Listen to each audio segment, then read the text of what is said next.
Blog Talk Radio. Hi, everyone, and welcome to Franchise Interviews on Blog Talk Radio on this Wednesday, March 12th.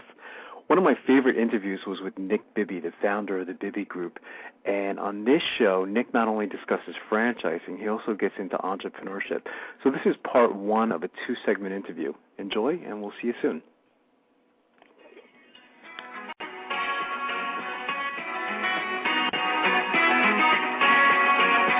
Hi, everyone, and welcome back to Franchise Interviews, Asking the Entrepreneur Who Owns One. I'm your host, Marty McDermott, with my co-host, Don Johnson.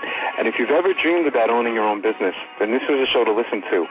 And our next guest is Nick Bibby, and Nick is the founder of the Bibby Group. And Nick is also a court-accepted franchise expert, as well as a consultant to those seeking to franchise a business and a counselor to prospective entrepreneurs. And Nick's insightful articles on franchising and entrepreneurship are found in numerous trade publications and newsletters and on many internet sites. Nick, Happy New Year. Welcome to the show. Same to you. How are you, Marty?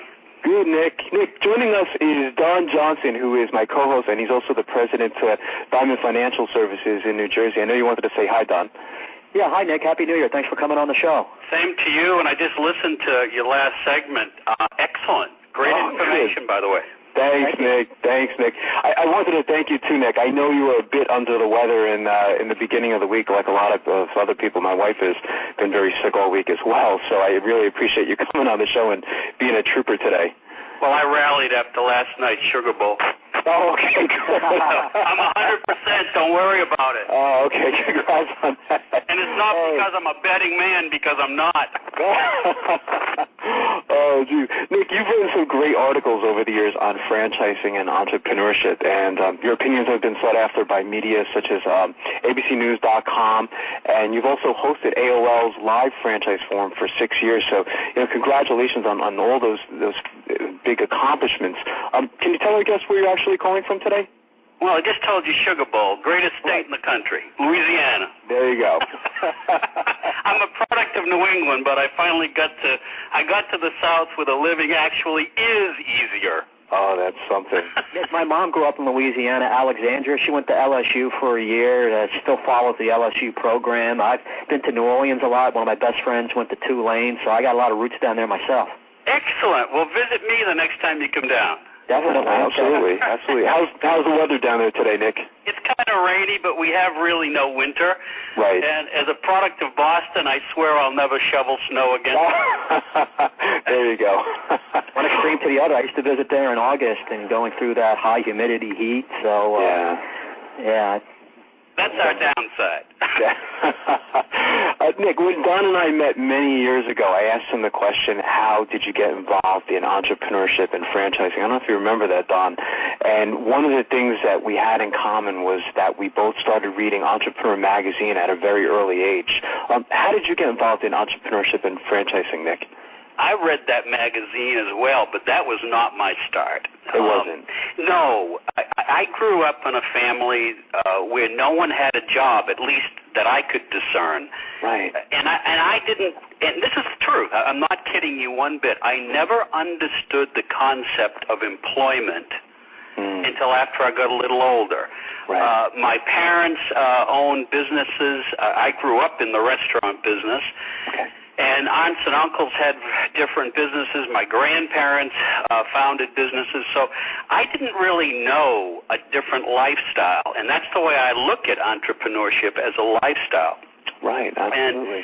And in small business, there is a term I'm sure you're familiar with.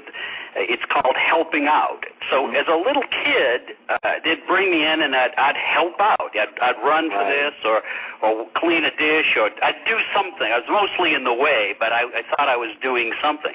Right. And that stirred me to not only observe the world of self-employment, but as I got older and combined years of observation with some formal education, then ended up in a really a strange combination with regard to education, namely an MBA, and then after that a master's degree in counseling, which seems like two very diverse areas, but in fact, they line up quite nicely in the study of entrepreneurship.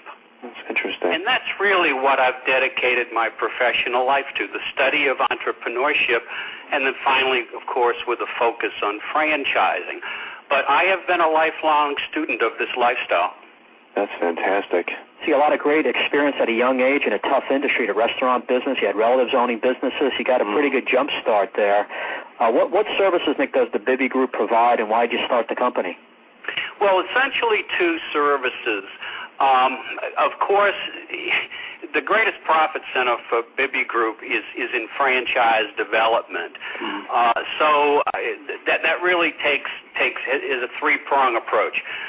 One, are you a successful business owner, and should you franchise your business?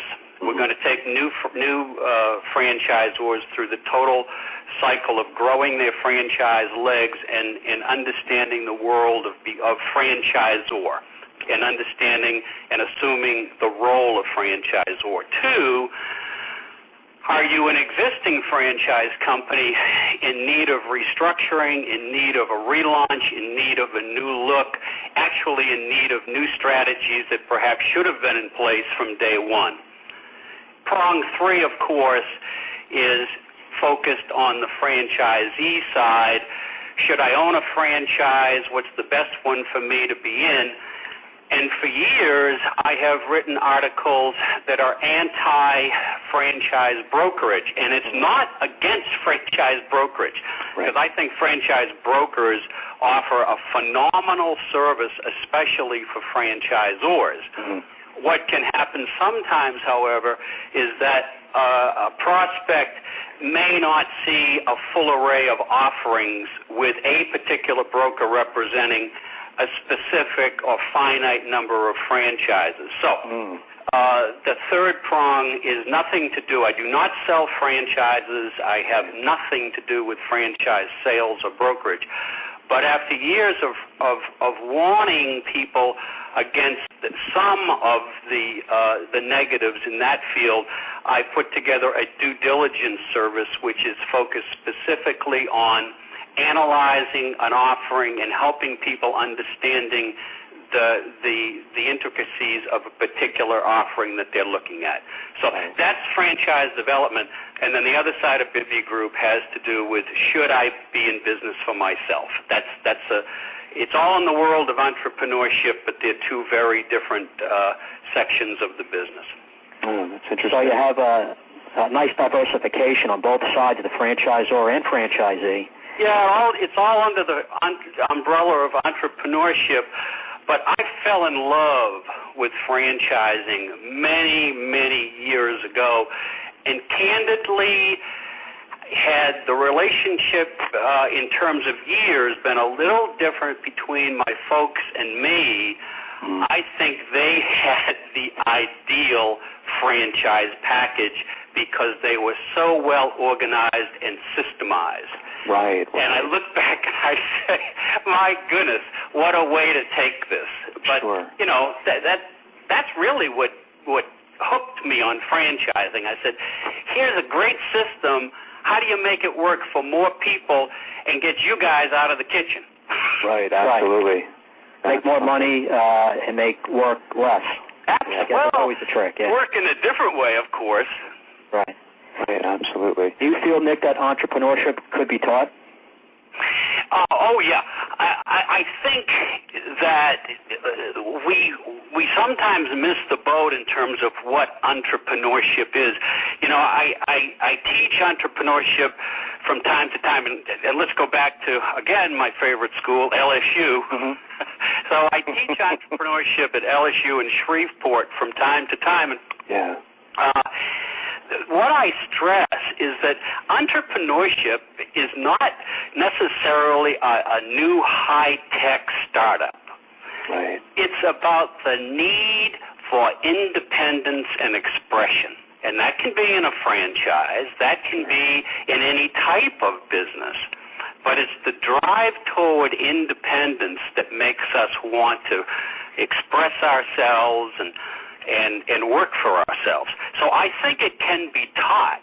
I simply think we must learn how to harness our God-given gifts and talents in a way that results in a successful venture. Certainly. Yeah, that's interesting. And I noticed, too, Nick, a lot more schools, I don't know if you've noticed, this seem to be teaching entrepreneurship as a major. Entrepreneur Magazine actually comes out with a list every year. I'm not sure when they come out with it, but it's like the top 200 schools in the United States that teach entrepreneurship as a major. You know, and I'm sure when you went to school, or, you know, I know when I went to school early on, you know, there was never such a thing called, you know, entrepreneurial studies, anyway, that I could pursue as a major. You know, it was always marketing or management, things like that, you know, so it is interesting. I think in October of last year, Entrepreneur came out with that listing, and you're right. The demand for that education is tremendous, therefore greater numbers of offerings in that area. Sure. And I've looked at some of those, the syllabus for many of those studies, and they certainly have a broad range from how to raise capital to writing a business plan. But I think that in all fairness, what's missing in a lot of cases is the ultimate question that you asked just previously, and that is, should I really work for myself? Sure. And until we answer that question, the idea of entrepreneurship is more academic. Certainly. And Nick, you mentioned about entrepreneurship, the need for independence and expression. I guess the big question is trying to find that person who can kind of keep that curtailed within a franchise system, because when franchise, you got to follow the system, but at the same time you're independent, but at the same time you're within that franchise system. Can possibly talk about that a little bit? Sure. And that is dead on target. It was Don, right, who asked that? That was Don, yeah. Right. Yeah. I think that in listening to you last segment, and I agree with everything you guys talked about, the franchisee has certain characteristics and traits if they're going to be happy in that role. Right. But that's not necessarily the only type of entrepreneur. Right. So and this, for both franchisors and franchisees, is a critical question, unfortunately very rarely asked. Right. And that is, if this person is a candidate for self-employment, are they also a candidate to assume the role of franchisee? Mm-hmm. And if they are not, the franchisor has to develop the stomach to say this is not necessarily a good fit down the road. Right. Because the worst franchise sale in the world is a bad sale. Oh, sure. Absolutely. And yet, we know back when I started, back in 19, it was, you know, that old feather test. If you put the feather under the nose and it moves, and the check has to clear, right, then they're in the franchise system. Now, does some of that still exist? Yeah. But does it exist less? I think so. So it's more about, does this candidate fit my system? And as a candidate, do I like what I'm looking at? And also, am I educated enough about the system to know whether or not it would be a good fit? Right. Right. Interesting. Nick, are you able to stick around for another segment? Good enough.